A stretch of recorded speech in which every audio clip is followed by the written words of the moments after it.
Okay, welcome to lecture number 25 for signals and systems. In this lecture, we are going to discuss sampling. Sampling क्या होती है, इसकी क्यों ज़रूरत पड़ती है, सही है, आज हम इसको डिस्कस करेंगे। अब सैम्पलिंग से मुराद ये है कि देखिए, आपको एक चीज़ का इल्म है कि हमारे पास जो नेचुरल सिग्नल्स होते हैं वो क्या होते हैं, वो हर जगह पर उनकी कोई ना कोई इंफॉर्मेशन अवेलेबल होती है, राइट। अब to store this kind of information we need infinite memory space, because on each instance of time there is some information available. So it is very inconvenient to store this all information over on the disk, right. So what we do is we sample these system, we sample these type of signals over a regular interval. For example, if we talk about discrete time signals, we say the discrete time signals only exist on natural numbers, right? For 0 index 1 2 3. So the sampling period for a discrete time signal is by default 1, right? So today we are going to discuss what are the effects of sampling. Sampling अगर करते हैं जी बाबा,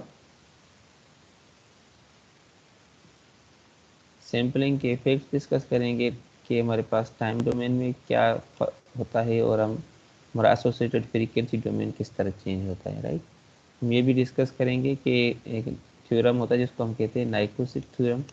नाइकोसिक theorem क्या कहता है, और नाइकोसिक theorem को अगर follow ना किया जाए, उसको वायोलेट की जाए उसकी कंडीशन को, तो क्या नुकसान होते हैं, सही।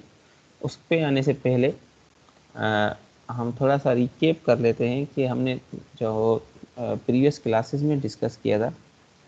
हमने डिस्कस किया था डिस्क्रीट टाइम फोरियर ट्रांसफॉर्म को, राइट। हमने कहा था कि डिस्क्रीट टाइम फोरियर ट्रांसफॉर्म सबसे पहले तो ये डीएफटी नहीं कहलाता, सही है। DFT is a separate transform. DFT में हमारे पास जो स्पेक्ट्रम होता है या फ्रीक्वेंसी डोमेन वो भी सैम्पल्ड होता है, सही। लेकिन डीटीएफटी का जो हमारे पास स्पेक्ट्रम होता है वो एक तो कंटिन्यूस होता है और वो पीरियडिक होता है with respect to 2 pi, right. और हमारे पास इसका जो स्पेक्ट्रम होगा वो क्या होगा, इसको हम कैपिटल ओमेगा के साथ भी रिप्रेजेंट करते हैं या x of e to the power j omega के साथ भी आपको कुछ बुक्स में मिलेगा कि इसको x of e to the power j omega के साथ रिप्रेजेंट करते हैं due to its periodicity, right, over 2 pi. अच्छा, बाय डेफिनेशन हमारे पास डिस्क्रीट टाइम फोरियर ट्रांसफॉर्म क्या कहता है कि हमारे पास जो स्पेक्ट्रम होता है एक डिस्क्रीट टाइम सिग्नल्स का, वो किसके बराबर होता है, x of n e to the power minus j capital omega n summation from minus infinity to infinity, right. और अगर हमारे पास स्पेक्ट्रम ऑफ सिग्नल अवेलेबल है, स्पेक्ट्रम ऑफ सिग्नल हमारे पास अवेलेबल हो और हम उसका टाइम डोमेन सिग्नल फाइंड करना चाहें, तो हम क्या करते हैं, हम ये इन्वर्स, इसको इन्वर्स आईडीएफटी कहते हैं या सिंथेसिस इक्वेशन कहते हैं कि आपने क्या करना है, एक हमारे पास जो सम ऑफ एन हार्मोनिक सिग्नल्स हैं उनको ऐड करके एक टाइम डोमेन सिग्नल बनाना है, सही। तो सो फार सो गुड। अच्छा, इसके बाद हमने कहा था कि जो हमारे पास ये कैपिटल ओमेगा ये किसके बराबर होता है, ओमेगा टी के, राइट। दिस इज अ हमारे पास हमने सोचे थे नॉर्मलाइज्ड फ्रीक्वेंसी, राइट। और ये किसके बराबर होता है, हमारे पास एक मतलब जो नेचुरल फ्रीक्वेंसी है जो 2 पाई एफ के बराबर होती है, राइट। 2 पाई एफ, 2 पाई एफ स्मॉल एफ, सही है। और हमारे पास जो ये टी है ये हमारे पास क्या है, सैम्पलिंग इंटरवल है, सही है। इसके कितने टाइम के बाद हमारे पास है जो हमारे पास फ्रीक्वेंसी की वो सैंपल होती रहेगी। अगर ये हमारे पास टी एस, इसको कहीं पर बुक्स में टी एस भी लिखते हैं, सैम्पलिंग इंटरवल। तो ये सैम्पलिंग इंटरवल हमारा किसके बराबर, अगर ये हमारे पास टी है तो टी का उलट क्या होता है, एफ एस, सही। सैम्पलिंग टाइम इंटरवल का हमारे पास इनवर्स क्या होगा, सैम्पलिंग फ्रीक्वेंसी, सही है। तो अगर यहाँ पर आप ये टी की जगह अगर ये एफ एस पुट करते हैं तो फिर हमारे पास क्या है, 2 पाई एफ और एफ एस। आप कभी भी देखेंगे कोई भी आप सिमुलेशन वगैरह मेटलैब की, तो आपको हमेशा ये इस तरह से सैम्पलिंग होती हुई नजर आएगी। सही, तो ये ओमेगा हमारे पास कैपिटल जो होता है वो किसके बराबर होता है, नेचुरल अपना नॉर्मलाइज्ड फ्रीक्वेंसी, राइट। ये ओमेगा हमारे पास नेचुरल फ्रीक्वेंसी, ये हमारे पास सैम्पलिंग इंटरवल है, राइट। अच्छा, इसके अलावा हमने टाइम डोमेन, अच्छा टाइम डोमेन में हमने ये कहा था कि अगर कंटिन्यूस टाइम सिग्नल्स में कि हमारे पास अगर कॉस फंक्शन है तो उसका अगर रिस्पांस हमने प्लॉट किया था, अगर आपको याद हो तो ओमेगा नॉट पर वो क्या था, ओमेगा नॉट पर उसका वैल्यू था 1/2, सही, 1/2, और माइनस ओमेगा नॉट पर उसका वैल्यू क्या था, 1/2, सही, माइनस ओमेगा नॉट पर, माइनस ओमेगा नॉट कोई भी फ्रीक्वेंसी रिस्पॉन्स है उसका जो उसका सिग्नल का वैल्यू 1/2 था, सही है। इससे periodic signal in continuous time की, इन पर्टिकुलर केस ये हमारे पास कंटिन्यूस टाइम की हम बात करें तो सिर्फ टोटल नंबर ऑफ हमारे पास जो हमारे पास इम्पल्स बन रहे थे फ्रीक्वेंसी डोमेन में, वो कितने बन रहे थे, 2 बन रहे थे, सही है।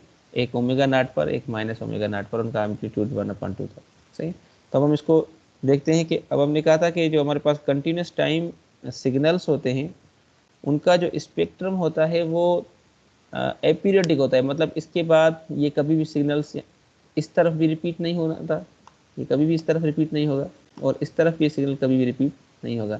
सिर्फ 2 ही टोटल नंबर ऑफ इम्पल्सेस हैं, राइट।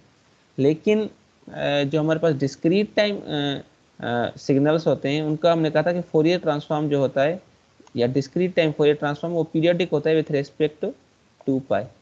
तो अब हमारे पास क्या होगा, फॉर एग्जाम्पल हमारे पास ये हम कहते हैं कि ये 2 पाई है, सही, और ये हमारे पास 0 है, ठीक। या हम इसको इस तरह कहते हैं कि ये पाई से लेकर ये -पाई तक, से।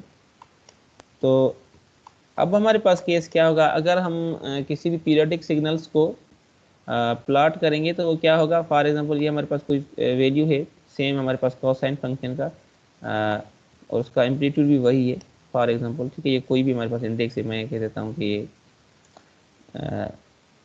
ओमेगा नॉट है, सही, या मैं इसको π/2 कह देता हूँ, ओमेगा नॉट का वैल्यू मैं यहाँ पर पुट करता हूँ π/2, सही। तो फिर यहाँ पर ये हमारे पास क्या वैल्यू होगा, -π/2, सही। अब कहने का मकसद ये है कि अब हमारे पास कंटिन्यूस टाइम सिस्टम्स में ये वैल्यूज रिपीट नहीं होते थे, लेकिन क्योंकि हमारे पास ये जो डिस्क्रीट टाइम सिग्नल्स का स्पेक्ट्रम होता है वो पीरियोडिक होता है विथ रेस्पेक्ट टू 2 पाई। तो अब अगर ये हमारे पास पहले सिग्नल यहाँ पर ये हमारे पास जो वैल्यू था अगर π/2 पर था और ये -π/2 था, तो अब इसकी कॉपी यहाँ पर बननी चाहिए 3π/2 पर, सही है। और इसकी कॉपी कहाँ पर बननी चाहिए, 3π/2 के बाद क्या आएगा, 5π/2, सही है। तो और नेगेटिव एक्सिस की तरफ भी इन कॉपीज क्या होती रहेंगी, रिपीट होती रहेंगी, सही है। तो हमारे पास जो पीरियोडिक सिग्नल्स होते हैं जो कंटिन्यूस टाइम केस में था कि हमारे पास सिर्फ कोसाइन के केस में 2 इम्पल्स बन रहे थे, लेकिन अब हमारे पास DTFT में हमारे पास क्या होगा, इसकी सीरीज ऑफ इम्पल्स बनते रहेंगे आफ्टर 2 पाई, सही। 2 पाई पीरियड के बाद उसी तरह के सैंपल्स हमारे पास रिपीट होते रहेंगे, ठीक है। अच्छा,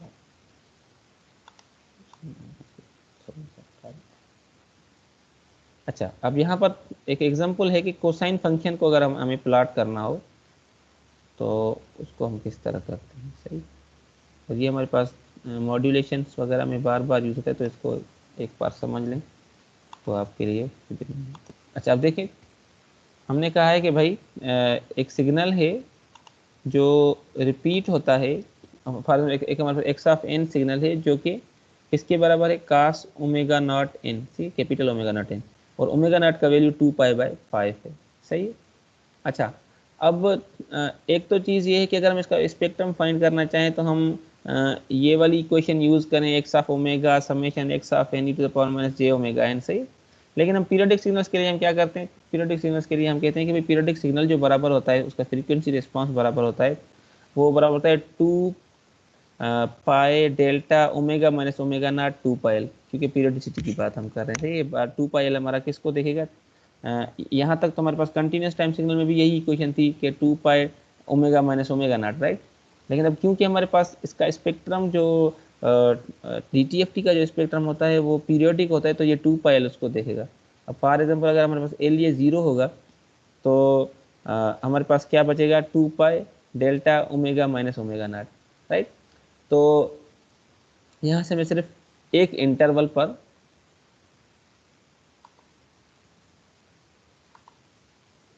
अगर इसको आप देखें, यहाँ से आपको क्या मिलता है कि अगर इसी क्वेश्चन को सिर्फ आप देखें तो अगर हमारे पास एल को 0 पुट कर दें तो यहाँ से हमें क्या मिलेगा, ओमेगा माइनस ओमेगा नॉट, तो ये सारी हमारे पास समेशन तो ख़त्म हो जाएगी।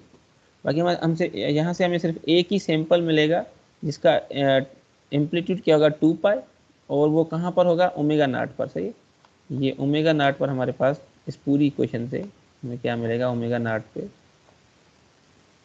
एक इम्पल्स मिलेगी जिसकी वैल्यू होगी 2 पाई। सही, 2 पाई। लेकिन जब हमारे पास ये एल का वैल्यू अगर 1 होता तो क्या हो जाता कि omega naught minus 2 pi L, मतलब हमारे पास जो एक और सिंपल हमें मिलेगा वो कहाँ पर मिलेगा, इसमें अगर ओमेगा नॉट में 2 पाई एल और ऐड कर दें, omega naught plus 2 pi plus 2 पाई पर हमें एक और सैंपल मिलेगा। सही, तो इसी तरह हमारे पास उसके बाद फिर 4 पाई पर हमें एक और सैंपल मिलेगा, उसके बाद हमारे पास 6 ओमेगा नॉट प्लस 6 पाई पर एक और सैंपल मिलेगा। तो with in one time period, with in, अगर हम कहते हैं कि 2 पाई यहाँ पर है तो with in one time interval हमें इसका सैंपल एक ही मिलेगा, राइट। बाकी क्योंकि हमें पता है कि ये डिस्क्रीट टाइम जो हमारे पास फोरियर ट्रांसफॉर्म इसका जो स्पेक्ट्रम होता है पीरियडिक होता है, तो वो सीरीज ऑफ इम्पल्सेस बनेंगे, लेकिन ओवर वन टाइम इंटरवल इस पूरे हमारे पास इक्वेशन का जो आउटपुट मिलेगा ओवर वन टाइम इंटरवल, सही है, एक इंटरवल पर सिर्फ एक ही इम्पल्स मिलेगी। सही, अब अगर इसका इन्वर्स फाइंड करें, ये हमने ऑलरेडी किया हुआ है कि भाई अगर इसका इन्वर्स फाइंड करें तो ये किसके बराबर होगा। अब हमें पता है कि यहाँ से हमें 1 कब मिलेगा, जब इस पूरे सिग्नल डेल्टा है हमारे पास, इसको अगर देखें हमारे पास वही हमारे पास डेल्टा ओमेगा वाला सिग्नल है। सही, अगर ये इसका एरिया हमें 1 तब मिलेगा जब हमारे पास ये ओमेगा जो है, ये वाला ओमेगा, ये बराबर होगा omega naught plus 2 pi L के, राइट। और अब देखें एल का वैल्यू हर दफ़ा चेंज हो रहा है। सही, तो अगर आप इसको सॉल्व करेंगे तो आपको ये इस तरह मिलेगा कि भाई अगर फॉर एग्जांपल हम कहते हैं कि अगर omega equal to omega naught l को अगर पहले सिग्नल हम, क्योंकि जो हम अगर यहाँ पर देखें कि हम एक्स ऑफ एन जो फाइंड करते हैं और वन टाइम इंटरवल, तो और वन टाइम इंटरवल अगर पहला टाइम इंटरवल देखा जाए तो यहाँ पर हमारे पास एल का वैल्यू 0 होगा क्योंकि एक टाइम इंटरवल की बात कर रहे हैं। तो बाकी हमारे पास यहाँ पर अगर डेल्टा का एरिया में 1 चाहिए तो omega equal to omega naught होगा। जब आप इस इक्वेशन में omega equal to omega naught put करेंगे तो हमें क्या मिलेगा, यहाँ से 1 मिल जाएगा और यहाँ पर से e to the power j omega naught मिल जाएगा। सही, तो ये हमें यहाँ पर मिलेगा, यहाँ पर टी नहीं आएगा, यहाँ पर एन आएगा। सही, और इसका अगर मैग्नीट्यूड प्लॉट फाइंड करें तो देखें इसका मैग्नीट्यूड क्या होगा, 1 होगा, इसकी एंगल ओमेगा नॉट एन होगी। सही, तो एक चीज़ हमें एक और चीज़ पता है कि जो हमारे पास cos थीटा होता है वो किसके बराबर होता है, 1/2 e power j theta plus e to the power minus j theta. तो हम क्या cos ओमेगा नॉट एन को इस तरह नहीं लिख सकते। सही, अब इसको देखें ज़रा और इस सिग्नल को देखें, यहाँ पर एन आएगा, सही, टी नहीं आएगा। तो देखें ये बिल्कुल सेम है। सही, तो अब हमें ये पता है कि ये जो हमारे पास एक सिग्नल होता है इसका जो स्पेक्ट्रम बनता है वो क्या होता है, किसी भी ओमेगा नॉट पर इसका वैल्यू क्या होगा, 2 पाई, राइट। तो एक और हमारे पास फ्रीक्वेंसी भी यहाँ पर अवेलेबल है जो माइनस ओमेगा नॉट, तो इसका मतलब क्या हुआ, इसको मैं मिटा दूँ,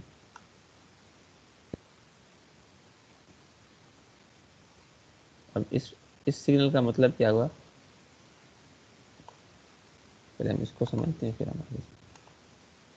अब 1/2 पाई मतलब अब हमारे पास जो सिग्नल होगा, एक तो हमारे पास ओमेगा नॉट पर उसका कोई वैल्यू होगा। सही है, और वो क्या होगा, अब देखिए हमें पता था कि ये किसके बराबर होता है, 2 पाई के, तो इसका एम्पलीट्यूड था वो जो 2 पाई था, लेकिन अब क्योंकि 1/2 इसके साथ स्केल डाउन होगा तो अब यह सिर्फ क्या हो जाएगा, पाई हो जाएगा। सही। अच्छा, एक और इम्पल्स भी है, देखें एक टाइम इंटरवल पर यहाँ से हमें क्या मिल रहा था, इस इक्वेशन से सिर्फ एक इम्पल्स मिल रही थी, लेकिन कोसाइन से हमें दो इम्पल्स मिल रहे हैं, एक ओमेगा नॉट पर, एक माइनस ओमेगा नॉट पर। तो ये माइनस ओमेगा नॉट पर क्या मिलेगा हमें, अगेन उसका वैल्यू क्या मिलेगा, पाई ही मिलेगा, पॉजिटिव वैल्यू मिलेगा। साइन के केस में क्या होना था, साइन के केस में ये इन्वर्ट हो जाता। सही। हाँ, यहाँ पर हमें मिलता है पाई बाई जे और यहाँ पर मिलता है minus pi by j sine के केस में।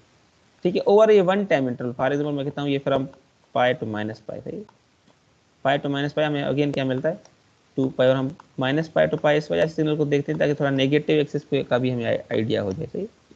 अब इसके बाद क्या होगा, अब इसी तरह का सिग्नल इसके बाद में फिर ये हमारे पास एक कॉपी है, इस तरह से कॉपीज बनती जाएंगी। सही, इस तरफ भी और नेगेटिव एक्सिस की तरफ भी कॉपीज इसकी बनती रहेंगी। सही।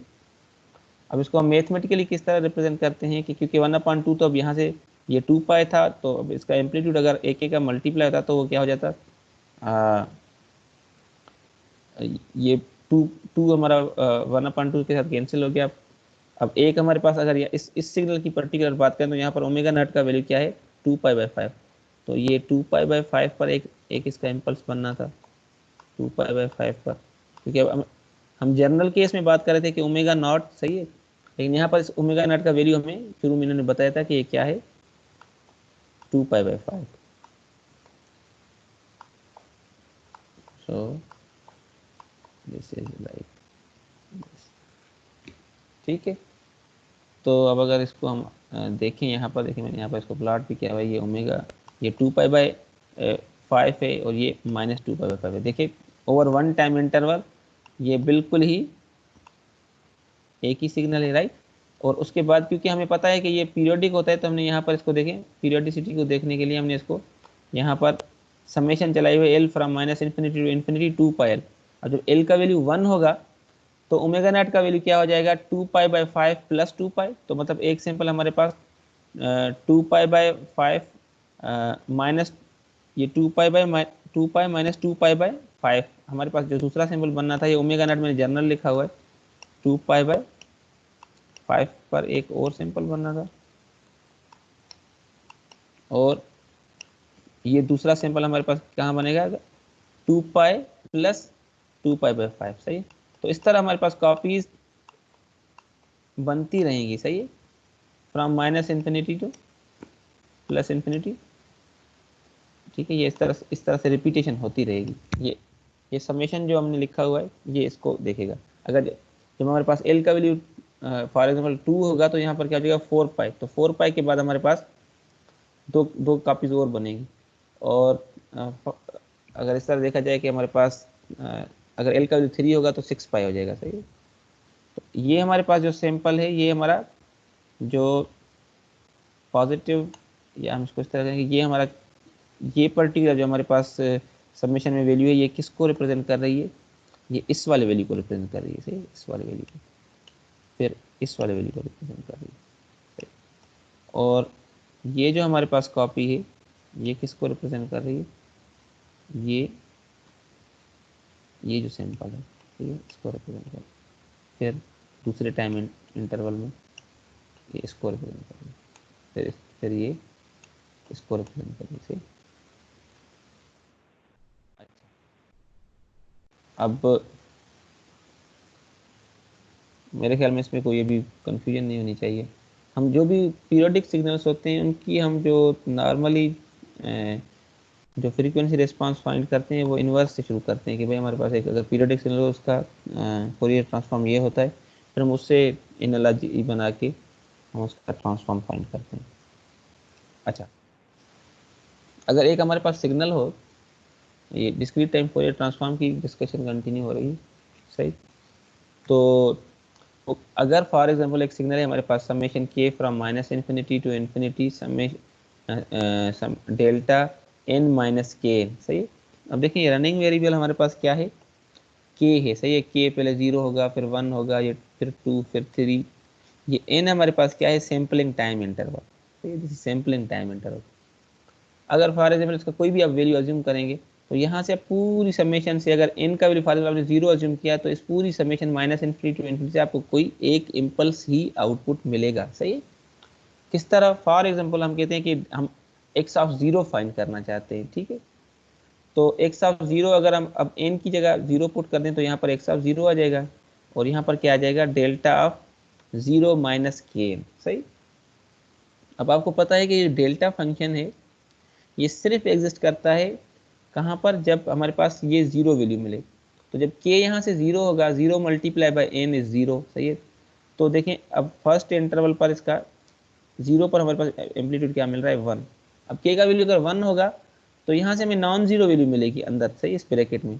तो वो हमारे पास डेल्टा वहाँ पर डिफाइन नहीं होता, तो हमेशा हमेशा यहाँ से हमें क्या मिलता रहेगा, जीरो ही मिलता रहेगा, ठीक।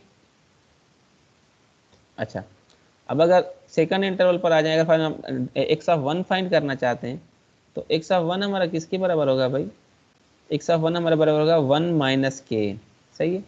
तो ये बाकी सारे इंटरवल्स पर जीरो होगा जब तक कि हमारे पास इन, अगर फॉर एग्जाम्पल अज्यूम करते हैं वन है और के वन है, तो फिर ही हमें यहाँ से value one minus one zero मिलेगा, और यहाँ पर हमें वन पर वैल्यू मिलेगा। अब इन नॉर्मली हमारे पास अगर वन नहीं है तो फॉर एग्जाम्पल कोई भी वैल्यू फाइव है, तो एक्स ऑफ वन अगर फॉर एग्जाम्पल एन हमारा फाइव होगा तो एक्स ऑफ वन हमें जीरो ही मिलेगा, एक्स ऑफ टू भी जीरो मिलेगा, एक्स ऑफ थ्री भी जीरो मिलेगा, एक्स ऑफ फोर भी जीरो मिलेगा, फिर एक्स ऑफ फाइव पर हमें एक इम्पल्स मिलेगा। फिर अब क्योंकि अब जीरो पर वैल्यू मिला हमें, अगर एन हमने फाइव अज्यूम किया, फाइव पर हमें मिला, तो फिर फाइव के बाद हमें टेन पर मिलेगा। इस तरह एन की वैल्यूज पर हमें क्या मिलेगा, इसका एम्पलीट्यूड वन मिलेगा, बाकी ये हमेशा जीरो रहेगा, राइट। अच्छा अच्छा, एक और जो चीज़ है जो मैं अब चाहता हूँ कि आपको इसमें डिफ्रेंशिएट करना आना चाहिए, जो डिस्क्रीट टाइम सिग्नल का जो हमारे पास, अगर हम डेल्टा एन को हम प्लॉट करते हैं तो वहाँ पर देखें कि हमारे पास एम्पलीट्यूड वन होता है, सही है। लेकिन अगर हमने देखा था कि जब एक्स ऑफ एन का हम फोरियर ट्रांसफॉर्म फाइंड करते हैं, अगर वो हमारे पास इस तरह के delta series of delta functions होते हैं, तो उनका स्पेक्ट्रम बनता है वो सीरीज ऑफ डेल्टा इम्पल्स बनता है। तो अब ये जो हमारे पास, ये जो हमारे पास इम्पल्स है, इसका एरिया वन है, सही है, इसका एम्पलीट्यूड वन है टाइम डोमेन में, लेकिन फ्रीक्वेंसी डोमेन में इसका एरिया वन है, लेकिन इसका एम्पलीट्यूड क्या होगा, इनफाइनाइट होगा, ये बात याद रखनी है, सही। तो ये हमने जो इसका एम्पलीट्यूड शो किया हुआ, ये हमारे पास इसका एरिया है कि भाई ये टोटल इसमें कितना एरिया कवर हो रहा है। ये हमारे पास डेराक फंक्शन है, जो हमने कहा था कि डेल्टा टी का जो एम्पलीट्यूड होता है वो इनफाइनाइट होता है, लेकिन उसका एरिया वन होता है, सही। अच्छा, अब हमें एक चीज़ और, अब हमें एक्स ऑफ एन गिवन है, अब हम देखना चाहते हैं कि अब उसका फ्रीक्वेंसी डोमेन क्या बनेगा, ठीक।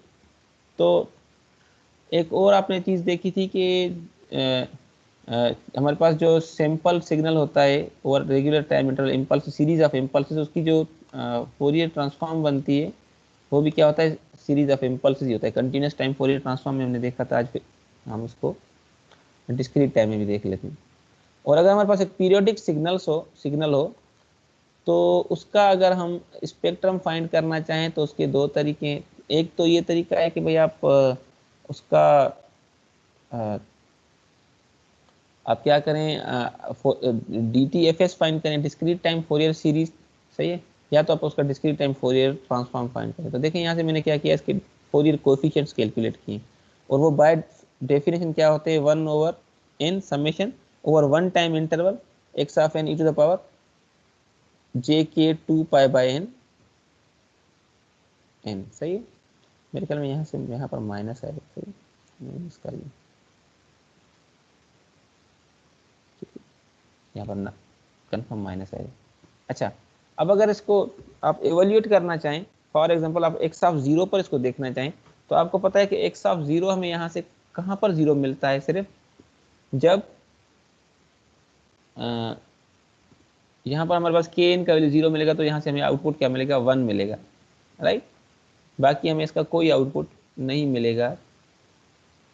तो इसका जो हमारे पास आउटपुट होगा सिर्फ एक ही वैल्यू पर वन मिलेगा, और वो क्या है, एन इक्वल टू जीरो, अगर एक्स ऑफ जीरो फाइंड करना चाहें, सही है।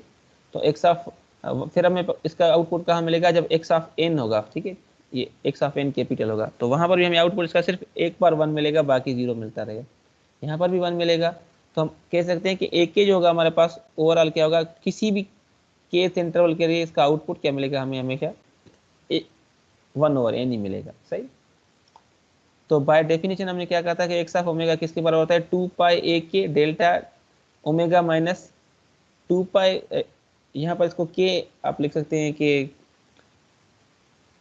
के ओमेगा नॉट लिख लेते, लेकिन यहाँ पर हमने इसको ओमेगा नॉट का वैल्यू लिखा है 2 पाई/n, 2 पाई/n डायरेक्ट हमने प्लॉट वैल्यू पुट कर दिया। तो अब ईच टाइम हमारे पास यहाँ से हमें क्या मिलेगा, जो टोटल जो इसका एरिया, जो इसकी एम्पलीट्यूड होगी हर हमारे पास डेल्टा फंक्शन की, वो क्या होगी 2 पाई/n। सही है। या इसको कहते हैं कि एरिया जो हमारे पास किसी पर्टिकुलर टाइम इंटरवल पर मिलेगा, सॉरी फ्रीक्वेंसी एक्सिस पर किसी भी इंटरवल पर जो मिलेगा वो 2 पाई/n होगा। और ये जो सारी इम्पल्स सक्सेसिव इम्पल्स होंगी वो उनके दरमियान में डिफरेंस क्या होगा, 2 पाई/n का। सही है। तो देखिए 2 पाई/n का डिफरेंस है, उनका एम्पलीट्यूड भी 2 पाई/n ही है। सही। तो अगर फर्स्ट इम्पल्स हमारे पास मिल रही है, फॉर एग्जाम्पल 0 पर मिल रही है, तो सेकंड जो हमारे पास इम्पल्स होगी वो कब मिलेगी, 2 पाई/n पर। फिर जो उसके बाद होगी वो क्या हो जाएगी, 4 पाई/n पर। सही। तो इट्स सो ऑन। तो अब आप ये बात याद रखिएगा कि हमारे पास अगर टाइम डोमेन में हमारे पास सीरीज ऑफ इम्पल्सेस हैं, तो उनका फ्रीक्वेंसी स्पेक्ट्रम भी हमारे पास क्या बनता है, सीरीज ऑफ इम्पल्सेस ही बनता है। और ये हमारे पास जो फ्रीक्वेंसी स्पेक्ट्रम अब इसी तरह का हमारे पास क्या होगा, रिपीट होता रहेगा। सही है। ये सिर्फ -पाई टू पाई नहीं होगा, लेकिन इनफाइनाइट टाइम तक ये हमारे पास इम्पल्सेस क्या होते रहेंगे, फ्रीक्वेंसी स्पेक्ट्रम में रिपीट होते रहेंगे। ठीक। अच्छा, उसके बाद हमने प्रॉपर्टीज को डिस्कस कर रहे थे, हमने जहाँ पर डिस्कशन को छोड़ा था कि हमारे पास बहुत सारी प्रॉपर्टीज होती हैं। अगर हम कहें कि अब मैंने एक और चीज़ कही थी कि आप या तो इसको एक्स ऑफ ओमेगा के साथ रिप्रेजेंट भी कर सकते हैं, या x of e to the power j omega के साथ भी। सही है। तो बात सेम है, due to its periodicity in spectrum. सही। तो अगर हमारे पास एक्स ऑफ एन एक सिग्नल है जिसको हम x of e to the power j omega से रिप्रेजेंट करते हैं, और अगर for example y of n है उसको हम e to the power j omega, y of e to the power j omega के साथ रिप्रेजेंट करते हैं, और ये हमें इनका जो स्पेक्ट्रम होता है ऑलवेज पीरियडिक होता है विथ रिस्पेक्ट टू 2 पाई। तो अगर आपके पास दो सिग्नल्स हैं, उनकी ट्रांसफॉर्म आपको पता है, तो अगर आप तीसरा सिग्नल बनाते हैं जो इन दोनों का सम होता है, तो आपको दोबारा से उसका अलग से ट्रांसफॉर्म फाइंड करने की ज़रूरत नहीं पड़ती। सिर्फ आप क्या करते हैं, इनके इंडिविजुअल ट्रांसफॉर्म्स को आपस में ऐड कर देते हैं। और हमने शिफ्टिंग प्रॉपर्टी देखी थी कि y of n minus n naught. अब ये सारी बहुत सारी सी प्रॉपर्टीज़ हैं, ये टेबल 5.1 ओपनहेम की बुक में अवेलेबल है, अगर आप इसको रेफरेंस करना चाहें। तो ज़्यादातर हम क्या करते हैं, अब हमारे पास इतना टाइम नहीं होता, हमें सिर्फ आइडिया हो गया कि भाई जो DTFT होता है उसका स्पेक्ट्रम पीरियडिक और कंटिन्यूस होता है। अब इसके बाद अब हमें ज़्यादातर हमारे पास नॉन सिग्नल्स जो हैं उनकी हम ट्रांसफॉर्म खुद से बार बार हल नहीं कर रहे होते। अब देखिए यहाँ पर अगर इस तरह का कोई सिग्नल हो तो आपको इसको दोबारा से हल नहीं करने की ज़रूरत पड़ेगी, आपको पता है कि उसकी ट्रांसफॉर्म जो होगी ये होगी। सही। तो आप शुरू से उसको हल ना करें तो बेहतर है। ये ट्रांसफॉर्म होगी। डिफरेंशिएशन प्रॉपर्टी अगर x of n minus x of n minus 1 है, तो देखिए 1 minus e to the power minus j omega e to the power j omega. सही। तो अब प्रॉपर्टीज को आप नॉर्मली यूज़ करके ज़्यादातर क्या कर रहे होते हैं, अब प्रॉपर्टीज़ को यूज़ करते हुए ही ट्रांसफॉर्म फाइंड करके आप अपनी कैलकुलेशन को फॉरवर्ड कर रहे हैं। बार बार आप नहीं चाहते कि आप उसको कैलकुलेट बैठ के करें, अब ये टेबल से देख कर ही आप उसको क्या कर सकते हैं, आगे सॉल्व कर सकते हैं। ठीक है। अच्छा, अब ये आपने प्रॉपर्टी देखी कि अगर हमारे पास टाइम डोमेन में सिग्नल कोई सीरीज ऑफ इम्पल्स है, तो उसकी फ्रीक्वेंसी डोमेन में भी सीरीज ऑफ इम्पल्सेस ही बनते हैं, लेकिन इसका जो हमारे पास एम्पलीट्यूड होता है वो इनफाइनाइट होता है, इसका एरिया जो होता है वो क्या होता है, 1 होता है। ठीक है। लेकिन यहाँ पर इसका एम्पलीट्यूड भी 1 होता है। ठीक। अब हम एक और चीज़ को डिस्कस करते हैं जिसको हम क्या कहते हैं, सैम्पलिंग कहते हैं। अब आइडिया क्या है, हम क्या करते हैं कि भाई हमारे पास जो सिग्नल्स हैं, हम नहीं चाहते कि उसको पूरा पूरा सिग्नल हमारे पास, एक तो जो एनालॉग हमारे पास प्रोसेसिंग होती है वो डिफ़िकल्ट होती है। सही है। अब हर इंस्टेंस ऑफ टाइम अगर आप ट्रांसमिट करें कोई भी सिग्नल हो, उसको हर इंस्टेंस ऑफ टाइम की इंफॉर्मेशन को आप स्टोर करने की कोशिश करें तो वो उसमें एरर के चांसेस बहुत ज़्यादा हो जाते हैं। सही।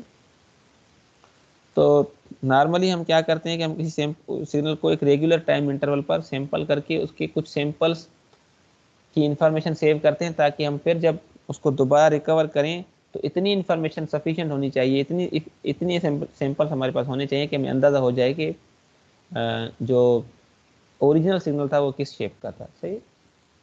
तो फॉर एग्जांपल अगर यहाँ पर देखें कि हमने कहा है कि भाई फॉर एग्जांपल अगर हमारे पास एक्स ऑफ टी है कोई इस तरह का सिग्नल। सही है। और हम इसको सैंपल करना चाहते हैं किसी भी टाइम इंटरवल पर, तो हम क्या करेंगे, फॉर एग्जांपल अगर ये 0 पर इसका कोई सैंपल हमने यहाँ से लिया है, तो अब उसी फिर अगेन हम क्या करेंगे, टी पर उसका एक और सैंपल लेंगे, 2t पर इसका एक और सैंपल, और 4t पर इसका, 3t पर इसका एक और सैंपल, एंड सो ऑन। और नेगेटिव एक्सिस पर भी हम -t पर इसका एक सैंपल लेंगे, और -2t, -3t and so on. सही है। तो एक रेगुलर टाइम इंटरवल पर हम क्या करते हैं, किसी भी टाइम डोमेन सिग्नल को हम क्या कर देते हैं, अब यहाँ पर देखें हमारे पास क्या हो जाता है, वो एक सैंपल, अब हमारे पास ये एक्स ऑफ टी है, तो ये हमारे पास एक्स ऑफ, इसको हम एन टी कहते हैं। सही है। तो पहले एन हमारा 0 था, तो यहाँ पर हमें देखें एक्स ऑफ 0 मिला। अब बाद में हमारे पास एन 1 है, तो यहाँ पर हमें टी मिल रहा है, फिर 2t मिलेगा, फिर 3t। नॉर्मली हम क्या करते हैं, टी को हम 1 रखते हैं, क्योंकि हमें पता है कि हमारे पास जो डिस्क्रीट टाइम सिग्नल्स होते हैं वो कहाँ कहाँ पर एग्जिस्ट करते हैं, सिर्फ इंटीजर वैल्यूज पर एग्जिस्ट करते हैं। राइट। तो हम नॉर्मल इसको एक्स ऑफ एन कहते हैं, और टी हमारा नॉर्मलाइज होता है 1 के साथ। तो आइडिया यही है कि हम क्या करते हैं, किसी भी कंटिन्यूस टाइम सिग्नल को डिस्क्रीट टाइम सिग्नल में कन्वर्ट करने को हम क्या कहते हैं, सैम्पलिंग कहते हैं। The idea of sampling is to sample a signal, a continuous time signal, or maybe a discrete signal over a regular time interval, that is called sampling. सही। अब इसको जरा थोड़ा सा दो चार प्रॉपर्टीज, अब क्या कर रहे हैं हम देखें, इंडेक्स बाय इंडेक्स दो सिग्नल्स को हम क्या कर रहे हैं, आपस में मल्टीप्लाई कर रहे हैं। ठीक है। तो अब आपको पता है कि अगर टाइम डोमेन में आप क्या कर रहे हैं, टाइम डोमेन में अगर आप दो सिग्नल्स को मल्टीप्लाई करें तो फ्रीक्वेंसी डोमेन में क्या होता है, उनकी कन्वोल्यूशन होती है। सही है। तो यहाँ पर हमने कहा कि भाई फॉर एग्जांपल अगर हम किसी भी सीरीज ऑफ इम्पल्सेस को हम इस तरह रिप्रेजेंट कर सकते हैं। सही है। किसी भी सीरीज ऑफ इम्पल्सेस को टाइम डोमेन में, continuous time signal, continuous time domain में हम इस तरह लिखते हैं। सही है। पहले जब के टी का वैल्यू 0 होगा तो डेल्टा 0 में वहाँ पर एक इम्पल्स मिलेगा। अब देखिए यहाँ पर मैंने इसका एरो से साइन किया हुआ है। अब एरो का मतलब आप खुद से समझ जाइए करें कि इसका, ये हमारे पास एक सिग्नल जिसका एम्पलीट्यूड इनफाइनाइट है और इसका एरिया क्या है, 1 है। सही।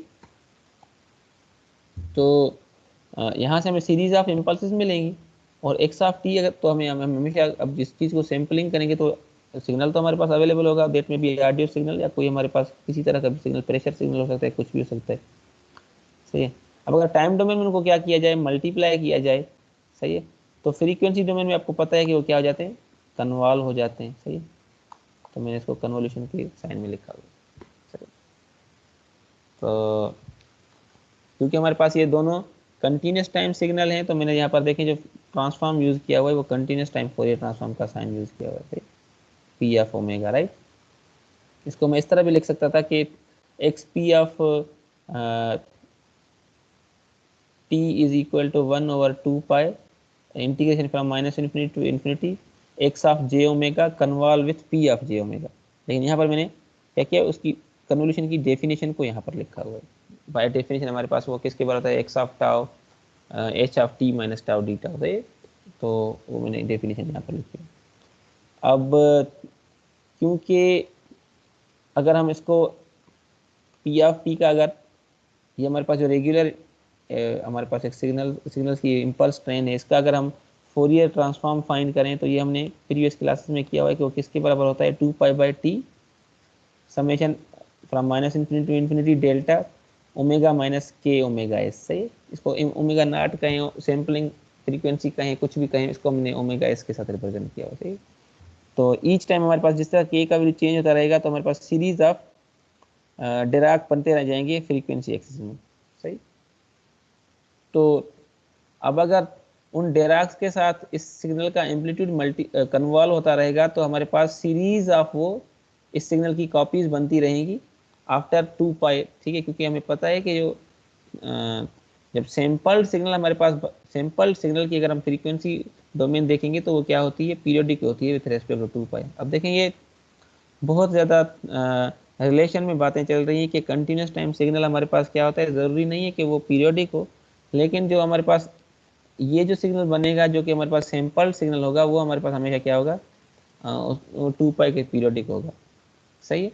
तो अब अगर यहाँ पर देखें, मैं एज्यूम करता हूँ कि हमारे पास ये जो, अब देखें इसका एम्पलीट्यूड क्या होगा, पी ऑफ जे ओमेगा का 2 पाई, और ये ओमेगा एस के डिफरेंस पे बनता रहेगा, सही है। अगर ओमेगा एस को मैं ओमेगा एम लिखता तो ये हमारे पास सैम्पलिंग फ्रीक्वेंसी क्या है, omega S, 2 omega S, 3 omega S and so on, सही। ये हमारे पास -इन्फिनिटी टू +इन्फिनिटी चलता रहेगा, सही। और हमारे पास अगर एक्स ऑफ, हम अज्यूम करते हैं कि हमारे पास जो सिग्नल था एक्स ऑफ टी, उसका जो स्पेक्ट्रम बनना था वो -ओमेगा एम से लेकर ओमेगा एम तक एक ट्रायंगुलर वेव बननी थी, सही है। तो अब ज़रा इसको देखें, अब जब कन्वोल्यूशन होती है तो क्या होता है कन्वोल्यूशन में, कि हमारे पास एक सिग्नल जो होता है इसको हम फ्लिप करते हैं। अब ये क्योंकि इवन सिग्नल है, इसको आप भले फ्लिप भी करें तो कोई फर्क नहीं पड़ता, सही है। और उसको आप क्या करेंगे, पहले इसको इन डेराक्स पर जैसे जैसे लेफ्ट साइड पर इसको मूव करेंगे तो देखें सीरीज ऑफ यहाँ पर एक एक्स ऑफ ओमेगा के जैसे जैसा ही सिग्नल बनेगा, 2 ओमेगा एस पर भी ऐसा ही सिग्नल बनेगा एंड सो ऑन, ये -इन्फिनिटी तक इस तरह सिंपल बनेंगे, और प्लस साइड पर भी ये इस तरह के सिंपल होते जाएंगे, सही है।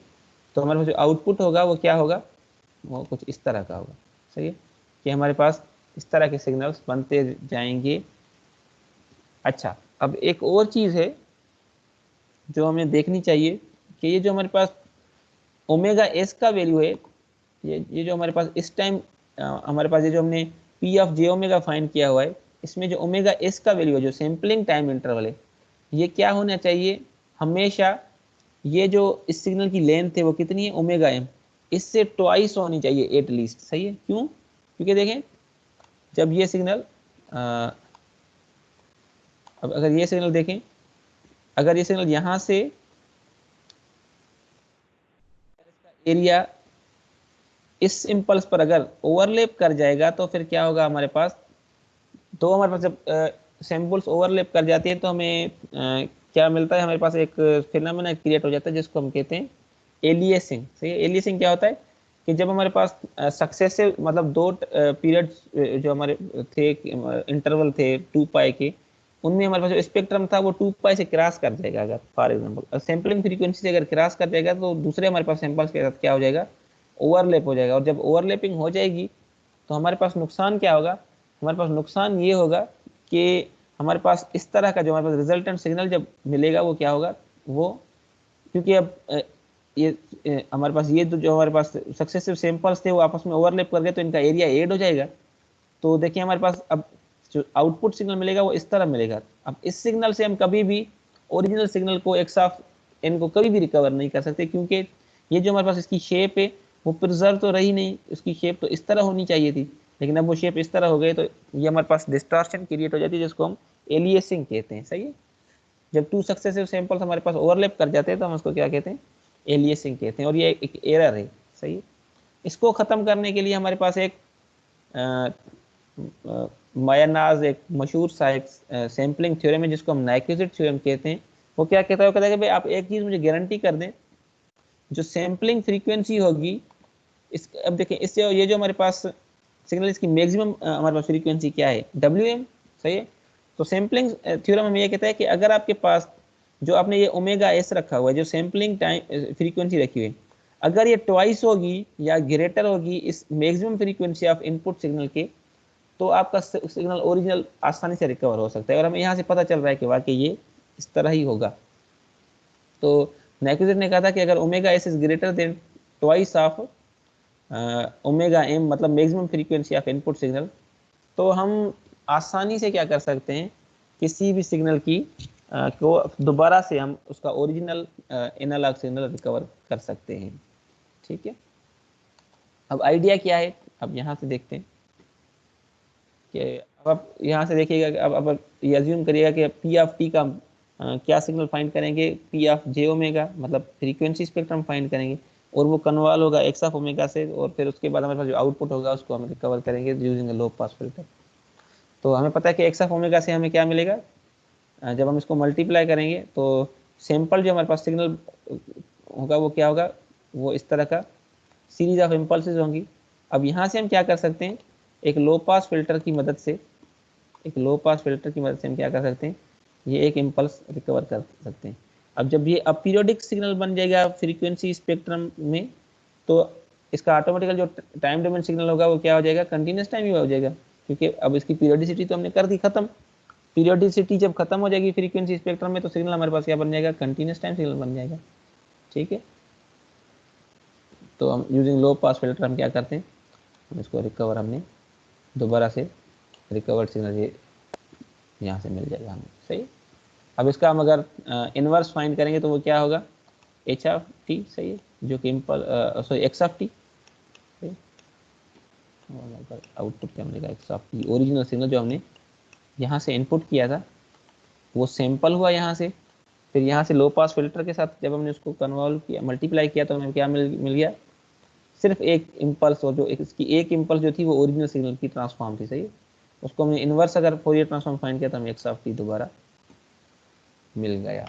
ठीक है, तो इसके बाद हम एक और टॉपिक है, तो उसके लिए दोबारा से नेक्स्ट क्लास में डिस्कस करेंगे। यहाँ पर अगर किसी को कोई सवाल हो तो फिर पूछ लो।